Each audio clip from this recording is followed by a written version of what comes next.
And those should be hot. They should be ready to go, yeah.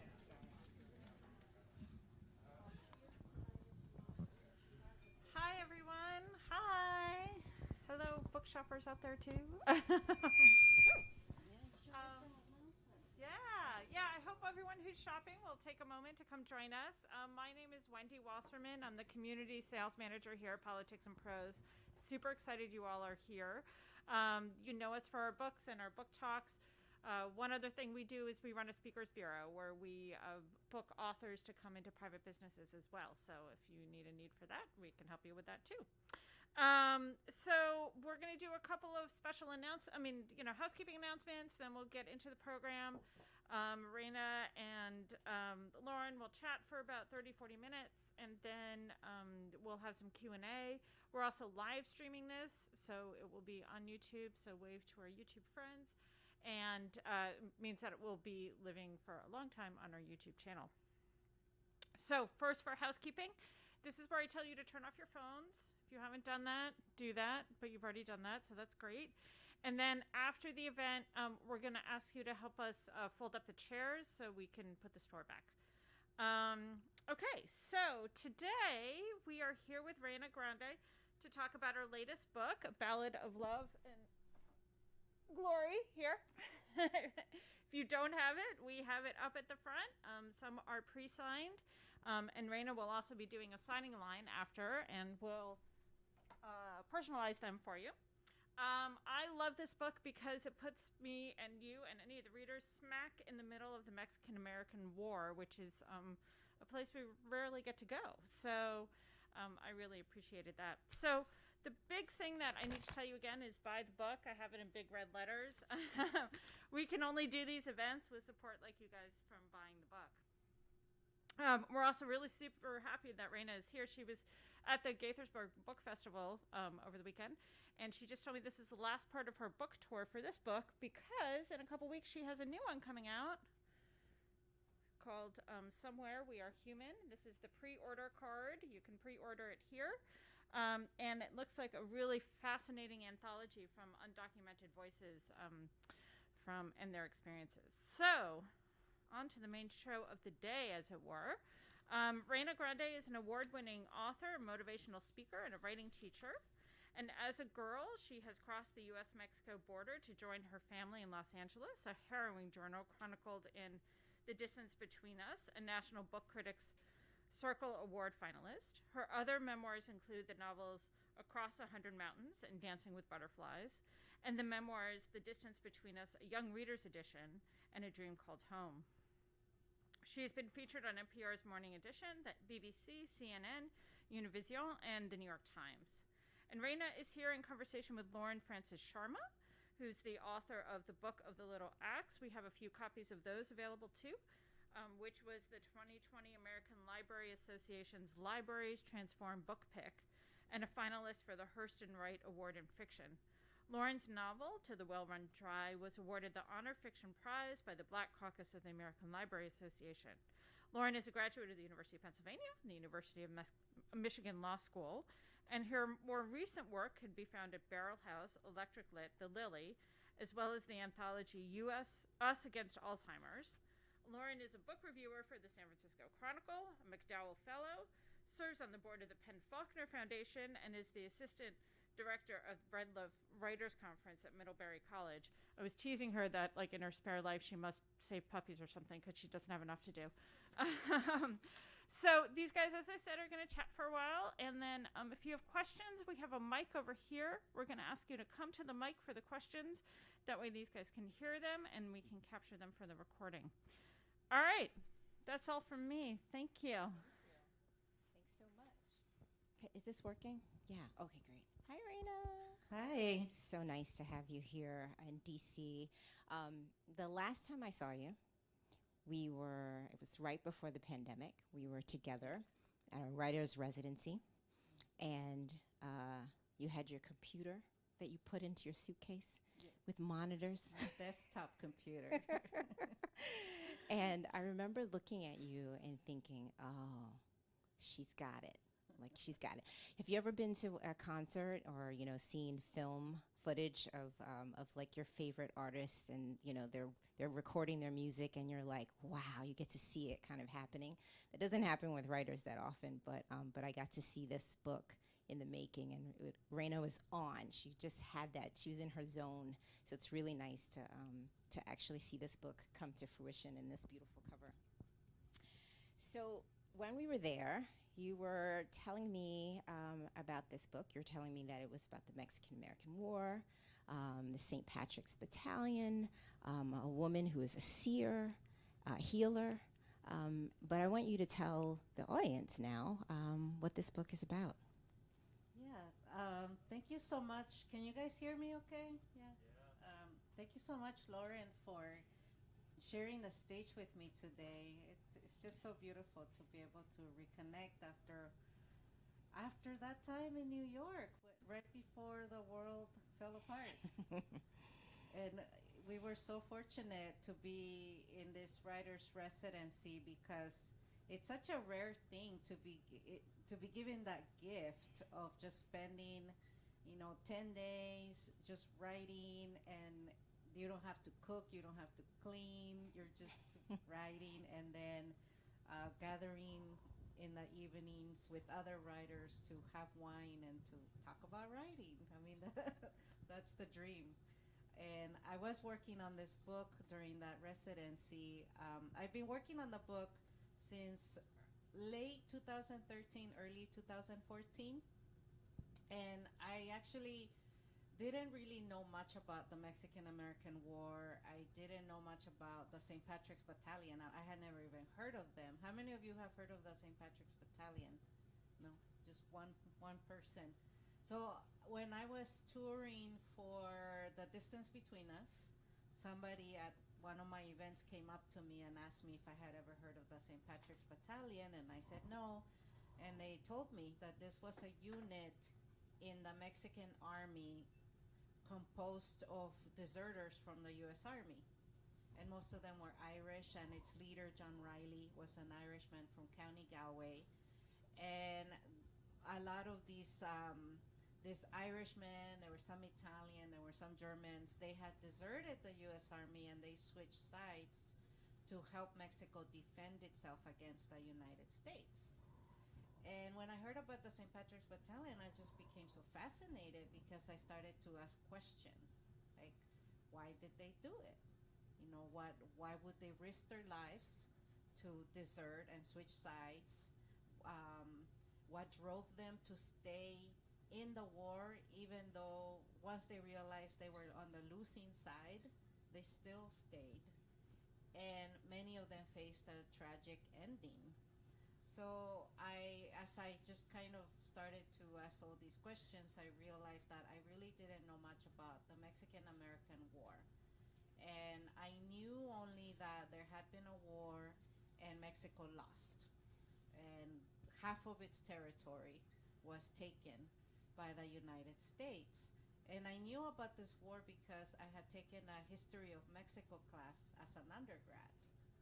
And I thought, when I took that class, I thought, how come we don't learn about this in U.S. history? I mean, this is a war that led the United States to double in size.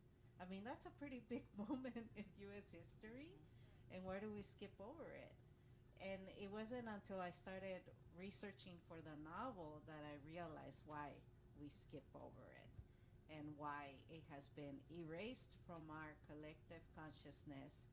And in learning this history, I realized how important it was for me to reclaim it, but also to offer a new perspective, because this story is told from the Mexican point of view. And to me, that was an important perspective to offer the readers as well. Yeah, that's such a good point. I think that, you know what? Why don't we have you read just a little bit first? You sure? Yeah, I think so. And then you're not ready? Okay, that's fine. We'll keep talking then. No, but you said something really interesting about this whole idea of us not knowing about this war, you feeling like you had a mission to sort of unearth some of this. You know, when I think about historical fiction, I often think about how you have to build almost a whole world for the reader to understand. Did you feel like you were deconstructing things? You had to deconstruct sort of our little understanding of this war and then have to rebuild again when you were writing? Well, yes and no. What I felt was that the most of my readers probably won't know anything about this war anyway.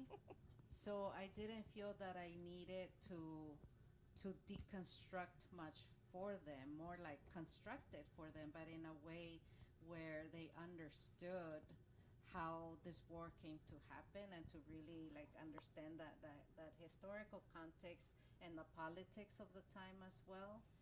So yeah, I mean, one of the things that was driving me to write this novel is just that there's not a whole lot written about the U.S. invasion of Mexico. You know, I mean, we learn a lot about the Revolutionary War. We learn a lot about the Civil War. We learn a lot about the World Wars. I mean, there's so many historical novels about World War I and World War II, and yet, you know, there's really hardly any fiction at all about the Mexican-American War or the U.S. invasion of Mexico, as it should really be known as. And in Mexico, it's called an invasion. You know, over here we want to call it a war just to even the, you know, even the odds. But in Mexico, everybody knows it was an invasion. So what I wanted to do with the book was to immerse the reader in this moment and have the reader understand what led up to this conflict, and also to take away from it understanding that Mexico was a victim of U.S. aggression, and also to rethink the word invasion too, because one of the things that really frustrates me is how now, you know, anti-immigrant people, when they talk about Latinos or Mexicans coming to the United States, they always use the word invasion, and they put up billboards along the border that say, "Stop the invasion, stop the border invasion." And then I'm thinking, well, who invaded who, right? Yeah, you know, given what we are looking at on television every day, right? We're literally living through this invasion of Ukraine by Russia. When I was reading this book, I kept thinking to myself, this is exactly the same thing, right? I mean, we were drawn into, we, being Americans, were believed in this manifest destiny that was Putin, you know, uses history as the reason why he feels like this is a justified, you know, war.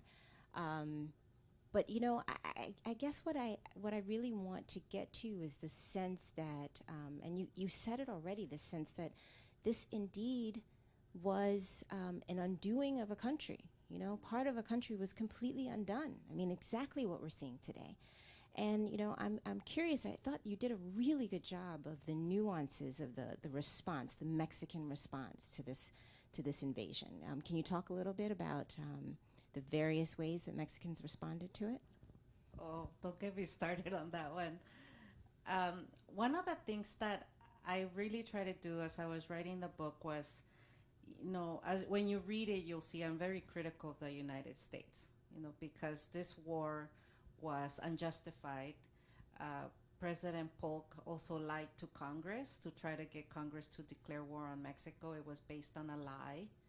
And it was an unprovoked war, and even, you know, Ulysses S. Grant was a lieutenant during this war, and he went on to call it a wicked war, because that is what it was. But I was also very careful in making sure that I was critical of Mexico as well, because I didn't want to paint, even though I say like Mexico was a victim of U.S. aggression, I also didn't want to portray it as a blameless victim, because it wasn't. You know, there was a lot of infighting going on, a lot of betrayals that happened, especially from Santa Anna, who betrayed his own country. And I wanted to make sure that I pointed out some of the failings of the Mexican leaders, Mexican people, in uniting and coming together to defend their country against the U.S.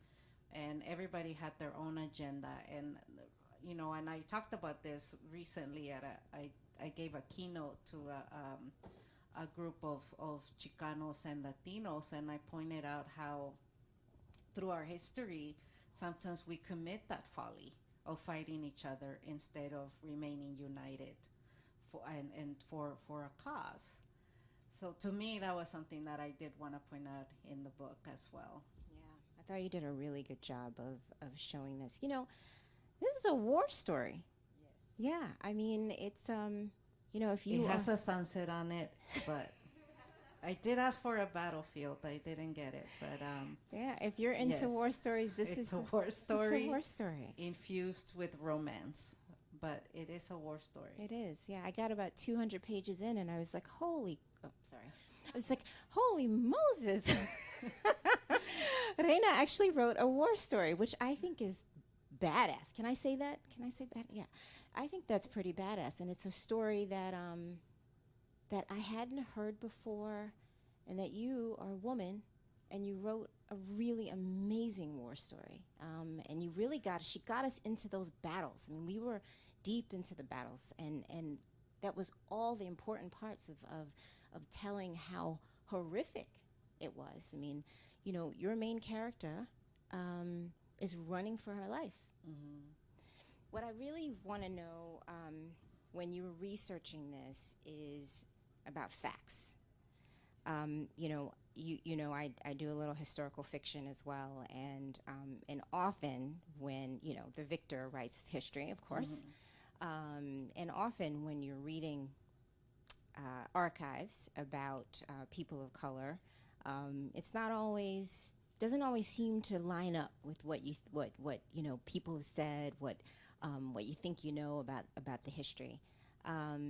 I'm wondering, when you were sort of doing research, if there were things that seemed, you know, a little off about what you'd read, and perhaps questionable, things that you questioned, facts that you believed were facts, but in fact seemed, you know, a little more biased than. Yeah. Well, let me go back a little bit to what you said about this being a war story, because that's exactly what I wrote.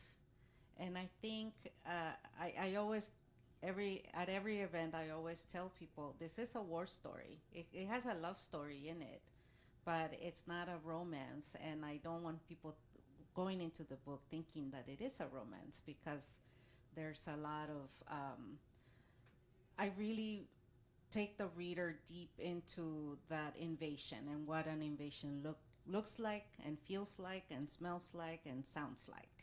And I didn't shy away from the brutality and the carnage, because, I mean, we have been seeing the Russian invasion of Ukraine, and we have seen the devastation, right?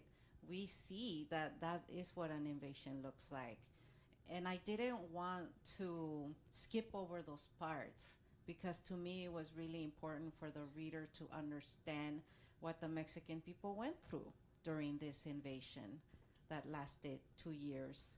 And also, my characters are at the front lines of the war. You know, I mean, my female protagonist is a combat nurse, and my male protagonist is an artillerist.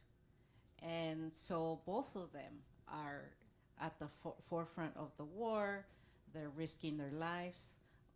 Every day they get to see and walk through these fields of, you know, fallen soldiers, and they get to see the cougars fighting over dead bodies and see all the blood and all the gore.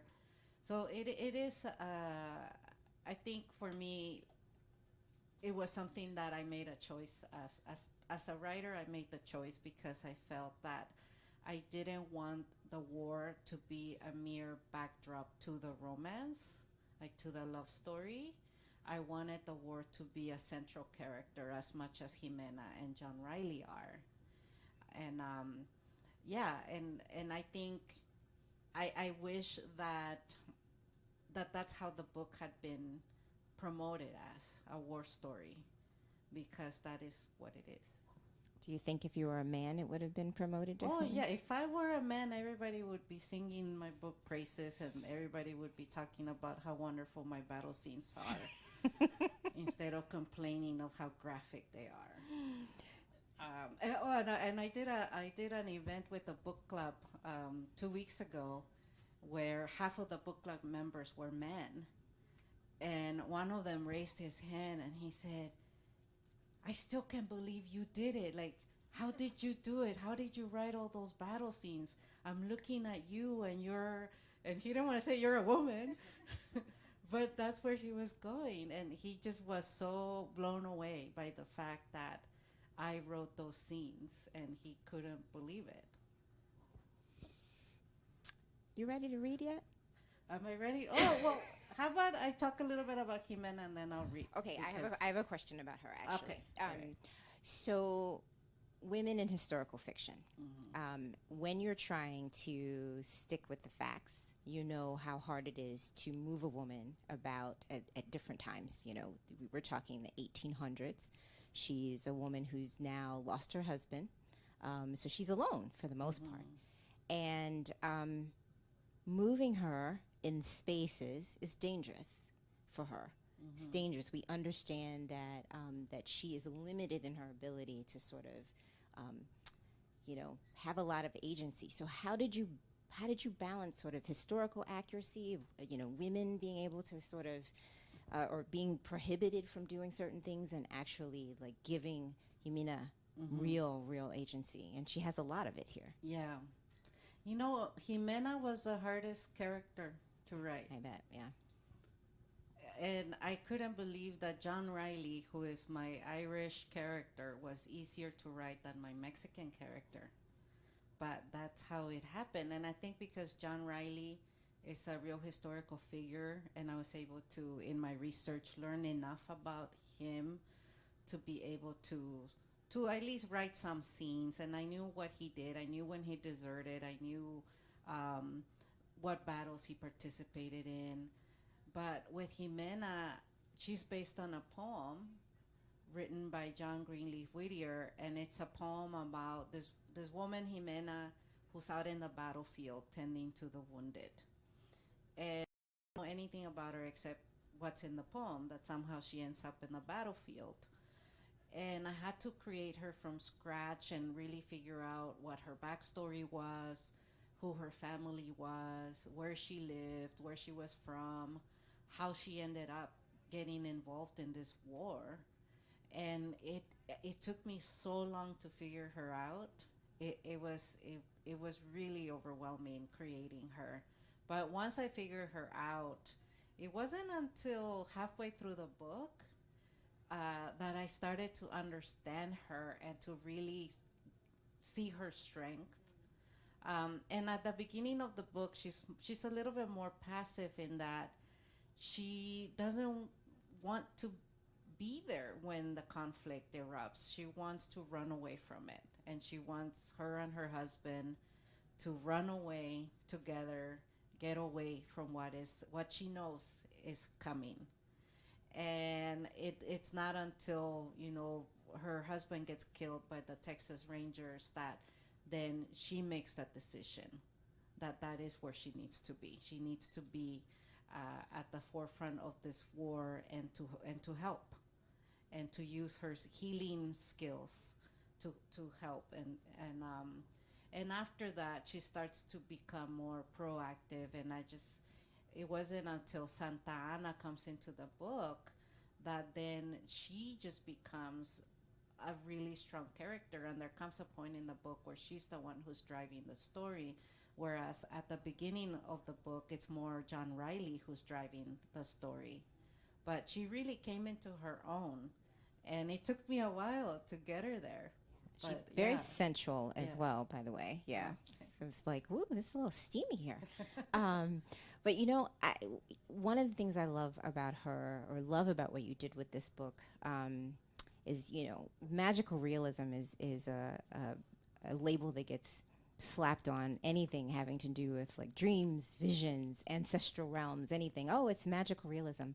But you actually make this a normal. You normalize it, and you make it a real part of her character and an accepted part of her character. She isn't strange. There's nothing odd about her. And John Riley himself even accepts that this is, something that she's equipped with.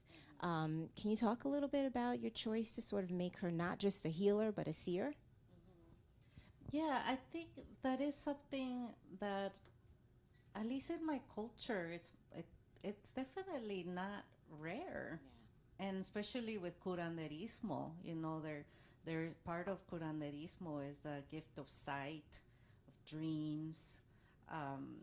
And I remember a quote from Laura Esquivel, who wrote like Water for Chocolate, and everybody was calling it a magical realism. And she said, it's not, it's reality. Right.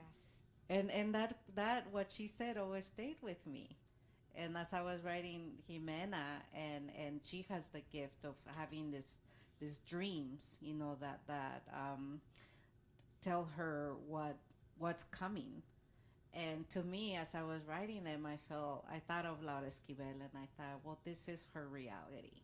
This is not magical realism. This is part of who she is, and this is part of the culture of Curanderismo. Mm-hmm. Yeah. Yeah, no, I really appreciated that as a person of Caribbean descent myself, where this was actually quite normalized as well. I think that, one of the things that I was riveted by was this idea that this battalion of men had decided, obviously, to desert their posts with the American army and to move to the Mexican side. And a lot of what drove them there is this sense that they're not being treated well. They're Irish. Many of them are Irish. And we know how Irish immigrants, were handled in America at the turn of the 19th century, turn of the 20th century. And, I began thinking to myself, well, they're just leaving because, they're being poorly treated, and they figured, oh well, we'll cast our lots with these guys over here. But there comes a time where they start to actually see a parallel between sort of what's happening in Mexico and what's happened and what's happening at the very time in their homeland in Ireland, and this parallel between the struggles of these two countries. You drew the line really starkly, between those two countries. Can you talk a little bit about that? Yeah, so that was something that I actually, I was relieved at how I began to understand why many of them made the choices that they made. And at first, like I mentioned earlier, I was a little hesitant about writing outside of my culture and outside of my gender too, and also outside of my time period, because I was writing about a 19th century Irishman. But as I began to research John Riley and the St. Patrick's Battalion, and I researched Ireland and the history of Ireland and what happened during the famine, and I began to see so many parallels between the Mexican experience and Irish experience. And I used a lot of my experiences as a Mexican immigrant to kind of tap into John Riley's experience as an Irish immigrant, because even though nowadays we see Irish Americans being part of mainstream society and benefiting from white privilege, in the 19th century, their white skin did not protect them from discrimination and ethnic discrimination and religious discrimination. And almost 50% of the US Army was foreign born. 25% of it was Irish. And so many of them experienced a lot of mistreatment and abuse at the hands of nativist officers. And so they started to I guess become disillusioned with the U.S., and they realized that they were not going to be accepted by U.S. society. They also had qualms about going into a Catholic nation and robbing it of its lands in the way that the English had done to Ireland.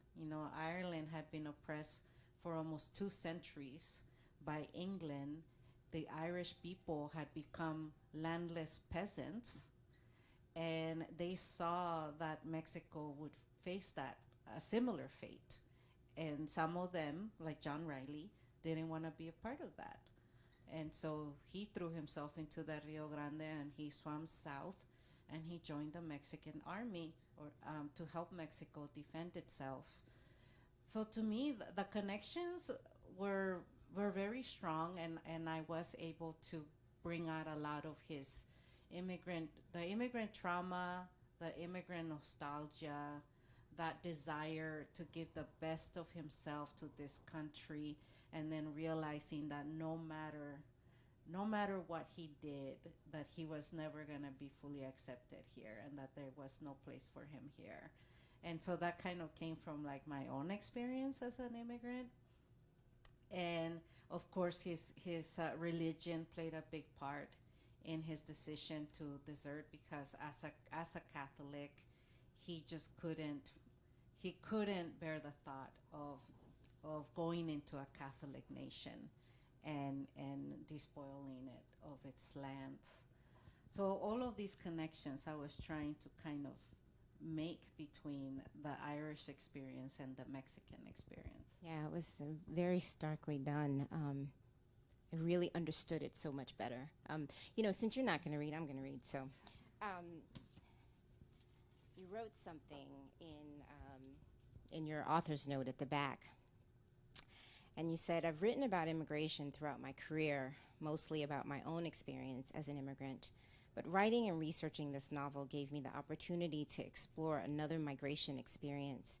At a book reading in 2013, someone asked if I'd heard of the St. Patrick's Battalion, an artillery unit composed of mostly Irish soldiers who deserted the U.S. Army and fought on the Mexican side. I'd never heard of them. You should write their story, this person suggested to me." I love the fact that that came from a fan, to have a whole book come from that idea. But what really struck me was when you talked a little bit about learning about this war. You said, "Like most children attending school in the U.S., I was never taught about this war. Not until I took a Mexican history class as an undergraduate at the University of California, Santa Cruz, did I learn about it. I was in my 20s by then. How I wish I had known earlier that the state I called home, California, had once been a part of Mexico, and that my native tongue, Spanish, was spoken here long before English. Knowing that might have lessened the trauma of growing up Mexican in a country that made me feel I didn't belong, that told me in subtle and not so subtle ways that I should go back to where I came from." I love this author's note. It was very heartfelt. I could feel it. But I want to talk about, that whole sense of knowing your history and writing this book. I've been lucky enough to be with you at a couple of writers' conferences and the national book events here, and I've seen little kids run up to you, with their arms open, going, "Reyna, Reyna." You mean a lot to a lot of people. Your work means a lot to a lot of people. What does this book, writing this book, mean to you, and who are you writing it for? Yeah, well, I think, the little section that you read about what it meant to me once I wrote the book and how it empowered me, that's kind of what I hope that my readers, especially my Mexican American readers, feel empowered as well. And if we think about, which, like the U.S. is so good at cherry picking its history, right? And which parts we learn about and which ones we ignored. And part of that is one of the reasons why I feel that the Mexican-American War has been erased, is because they don't want us feeling empowered and feeling that, guess what, we do belong here. They want to keep perpetuating that myth that Mexicans are foreigners and outsiders in this country. And so we don't want to acknowledge that a big chunk of the United States used to be part of Mexico, and that in taking the land, they also took the people. There were, thousands of Mexican families living in this territory that woke up the next day and the border had crossed them. And yet to this day, every time you see a Mexican, you always think that they crossed the border yesterday, or, you know, and I know I crossed the border, but there's so many Mexican Americans who could trace their family history to the families that were here, who were crossed by the border. And to me, that's really important, and I want, you know, people to learn that and understand that and to be empowered by it as well. You write really full lives here. You know, there's marriage and babies and good things that actually take place even during this really horrific time. What did you learn about the human spirit and human nature, even during a horrific war? Yeah, well, that was something that I really liked about the love story, because I know that as much as I want to talk about the war and I write a lot about the war, I also know that it is the love story that drives the narrative. You know, otherwise I would have written a history book about the war, but I wrote a novel. So I needed to make sure that I didn't forget my love story and I didn't forget my characters and what was happening with them. And it's through them that the reader really gets to experience this moment. And the love story to me was important in the book, in that, you know, you see Ximena, you see John Riley coming together under really terrible circumstances and just trying to help each other survive. Like every day, you know, they're trying to survive. They're trying to fight for what they believe in, and they're risking their lives every day to fight for what they think it's right. And that's the heart, right? The heart of the novel is the love between these two people, and that's what keeps you wondering, like, what's going to happen to both of them, and are they going to be able to live out their lives and be able to be together or not. But I also wanted to talk about, you know, like Santa Ana, for example. He was a character in the book that I found really fascinating. And at first, when I first started writing about Santa Ana, I was a little scared to write about him because he's this bigger than life figure. He's such a, you know, complicated man, and everybody in Mexico hates Santa Ana, and everybody in Texas hates Santa Ana. And usually, whenever he appears in movies or in other stories, he's portrayed as this one-dimensional villain. And that kind of bothered me. And when I was doing my research, I watched that terrible movie, The Alamo. Don't watch it. It's so terrible. And I really, really hated how they portrayed Santana. And I thought, okay, I need to do a better job than that, because there's so much more to this man. You know, there's all this contradictions of Santana, all the gray areas of Santana. And I read a lot of biographies. I read his memoirs. I read his proclamations. And I was able to understand and get a sense for his personality and how he was. And when I sat down to start writing his scenes, he just took over my scenes all the time. He took over, and then I couldn't get him to shut up.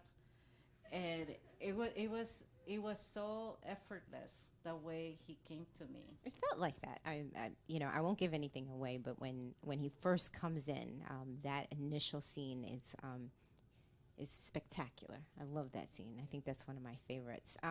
Okay, all right. So we're at 3:40. You either got to read or not. Okay, I'll read. Here, I'm going to give you this copy. Oh. That's first tab.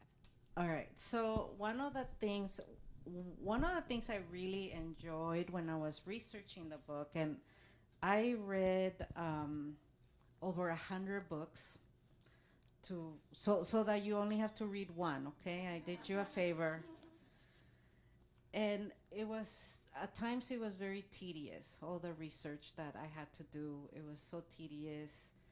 But The one part I loved was doing research on all the flora and fauna of South Texas. If you follow Reyna on Instagram, you will see all of her all of her flowers in her yard. This is a big thing for her. Yeah. Yes. So yeah, I'm a big gardener, and that was one of the things I gave Ximena about me, was her love for nature. And I had to do a lot of research of the area where she lives, because I wanted to be accurate with all the plants, all the animals I mentioned. And it was so much fun doing that. And I also took a trip down to the Rio Grande. I was lucky to get a boat ride. So I got to ride a boat on the Rio Grande, and I saw everything, and it was just amazing. So that's the scene I'm gonna read to you, is when Ximena is observing the flora and fauna around her. But she's really sad in this scene because this is right after her husband gets murdered by the Texas Rangers, and her ranch has been burned down. So she has to leave her home, and she's on her way to Matamoros.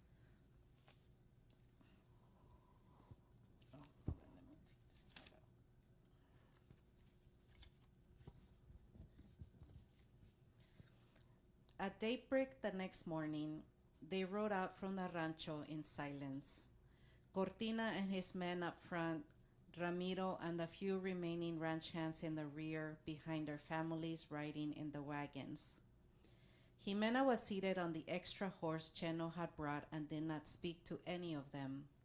They respected her need for silence, even Ana Hortensia, who secluded herself in the carriage with the house servants, leaving Ximena to her thoughts.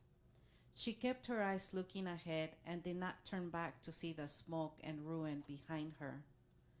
The route to Matamoros was a well-traveled and hard-packed dirt road. As they traversed the open plains, the road was wide and the sights were beautiful. The prairie alive with the swaying of luxuriant grasses as the wind whispered through the blue-green blades, salvias and lupine, golden zizia, herbaceae, and glove mallow pulsing in a wave of colors under the sun, the air radiant with butterflies. In other times, Ximena would have wanted to stop and immerse herself in the beauty around her, to say a prayer of gratitude to the earth for its blessed gifts. But now, neither the wildflowers, nor the singing of the green jays from the thicket of blooming huizaches, nor the clamorous calls of the whooping cranes waiting in the water holes could lift her spirits. A small herd of wild mustangs roamed in the distance, and she thought of Joaquin, of how, if he'd been here, he would have given them chase. But now he was gone, as was their house. What would become of her and her grandmother? As they neared the river, the chaparral began to take over the prairie, becoming thicker and thicker as they continued on the road. A family of javelinas wallowed in a shallow resaca, grunting in contentment. Ximena could hear the chip, chip, chip of the quail feasting on the red berries of a desert thorn. The ground cuckoos nesting within the thick spiny shrubs greeted them cheerfully with their cook, cook, cook. How could these birds find any joy living among thorns? But then she latched on to another sound. A solitary Inca dove perched on a drooping palo verde branch called to her, its melancholy coos echoing the mourning of her soul. No hope, no hope, no hope. Thank you. That's fantastic. So I think we're going to open up to questions now, if anyone has any. Don't be shy. So if you have a question, we're going to ask you to come over to this mic so folks can hear them and we can record them.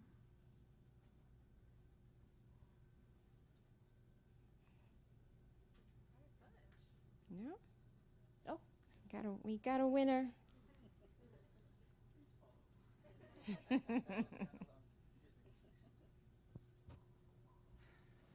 Reyna.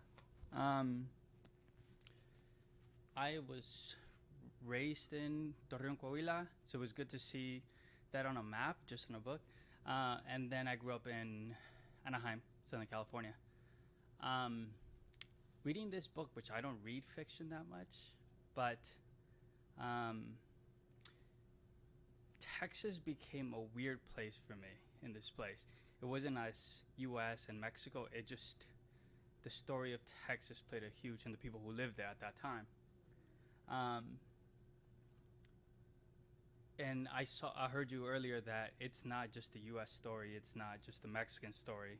How is this taught by each of those educational systems? Also, immigrants are there, but what is your understanding of Texas, and what did you try to portray as that area of with its people and its history as not only tied to citizenship? Yeah, thank you for that question. And yeah, Texas, I mean, that was something that surprised me in my research, because usually, I mean, we learn a lot about the Alamo. And what we learn about the Alamo is that the Mexicans were the bad guys who came to Texas, and Santa Anna murdered all these, the Alamo defenders. And when I was researching the book, I felt that, you know, what we don't really mention is that, first of all, Mexico had every right to come there because Texas was part of Mexico. And the Alamo defenders, most of them were white Americans that had come into Texas, and they had started this rebellion as a way to break Texas away from Mexican rule. So they were separatists. And to me, like, it was really important to try to find that, you know, we're talking about gray areas, try to find that gray area of what the Texas Rebellion was really about and how it set the stage for this conflict that happened 10 years after the rebellion. And one of the things I found interesting was the plight of the Tejanos, and that is something I highlight in the book because I ended up making Ximena a Tejana as a way for me to be able to go back into the Texas history and talk a little bit about the Texas Rebellion and what happened there. And, you know, the Tejanos were put in a really difficult place in that many of them, when the Texas Rebellion happened, many of them sided with white Americans in fighting against their own country. So they betrayed Mexico by allying themselves with the whites in trying to break Texas away from Mexican control. And many of them ended up paying the price after, because after the Texas Rebellion, they became the enemy. You know, anybody of Mexican descent was now seen as the enemy. And so many Tejanos, including Juan Seguin, who was a general in the Texan army, even he was run out of Texas because his life was in peril. And a lot of Tejanos had to pack up their stuff and go south because they were no longer wanted in the new republic. That was really heartbreaking for me to like understand this history, and that is something that when, you know, Santa Anna throws it in Ximena's face and says, "You Tejanos did this. You know, you allied yourselves, you betrayed your own country, and then look at what happened to you." And that's something that haunts Ximena too throughout the novel, of how her family took the wrong side. And I explore a lot that theme of betrayal and that divided loyalties, and also, you know, the traitors and heroes. And at some point, some of them are traitors, and at some point they're heroes. So that was something that came out of my understanding of what happened in Texas and what happened to the Tejanos. And even to this day, the Tejanos are not recognized for their contribution to Texas independence. Thank you so much for that answer, especially as someone who spent part of her elementary education in Texas. That was fascinating. I was wondering if you could talk a little bit more about how Ximena came to you as a character. You said that she came from a poem, and I was wondering if you could talk a little bit about that process of how the poem came to you, how you decided to develop her as a character, especially since so much of your previous work focuses on yourself, how you decided to make that shift. Thanks for that. When I heard about the St. Patrick's Battalion, as I mentioned, I was promoting The Distance Between Us. The paperback had come out. I was actually ready to switch to novel writing because after I wrote The Distance Between Us, I was drained, emotionally drained from writing about myself and exposing my truths to the world. And, you know, there's so much vulnerability that happens when you write memoir. So I was ready to switch back to fiction and not be the protagonist of the story and to like write about somebody else's pain and somebody else's traumas. So I kind of embraced that switch and I started working on the novel. But when I first began working on it, I thought I was going to write just about the San Patricios, about John Riley. And it wasn't until I started doing more research that I came upon the poem. And that was an aha moment because that's when I knew I had found my female protagonist and I knew that the story could not be told just about John Riley, that it needed to have that Mexican perspective. Yeah, so I actually opened the book with the poem. So I'll read just the first little stanza so you could see what it is. But what stood out for me when I was researching was I lived in Whittier, California. And when I found this poem, and it's written by John Greenleaf Whittier, that's what popped out for me, that it was written by the very man whose name, the city where I was living in is named after. So it starts with, "Speak and tell us, our Ximena, looking northward far away, over the camp of the invaders or the Mexican array. Who is losing? Who is winning? Are they far or come they near? Look abroad and tell us, sister, whither rolls the storm we hear." So the other thing that stuck out to me was the name Ximena, because it's not a very common name in the Latino culture, and I love that name so much. And when I saw it, I thought, where did Whittier get that name from? You know, how come he didn't name her Maria or something, but Ximena. And I love that name. But the third thing that happened was, as I was researching John Riley, I learned that there was a rumor that the real John Riley had fallen in love with the Mexican widow. So then I took this poem, and then I took that rumor, and I said, okay, Ximena's gonna be that Mexican widow that he falls in love with. So that's how like the pieces just started falling into place.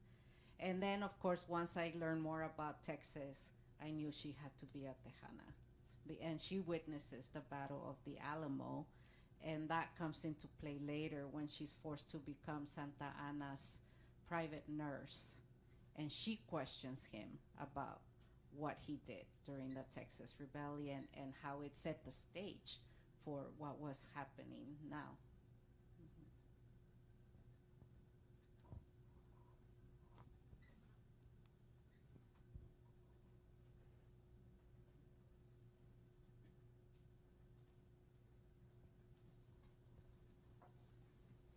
Thank you for being here, both of you. I couldn't help but notice you're calling it the Ballad of Love and Glory.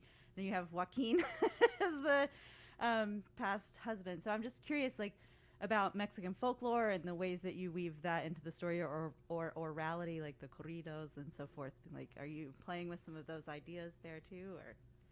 Yeah, well, this was not my original title, and it was not my preferred title. My preferred title was A Country Devoured.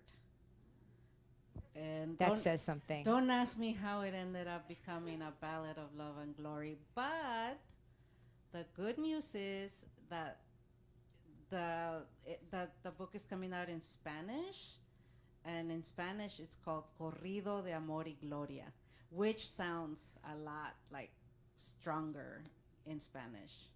And a ballad, I mean, the Irish love their ballads, and the Mexicans love their ballads, but in Spanish, Corrido de Amor y Gloria, I really like the sound of it in Spanish more, yeah.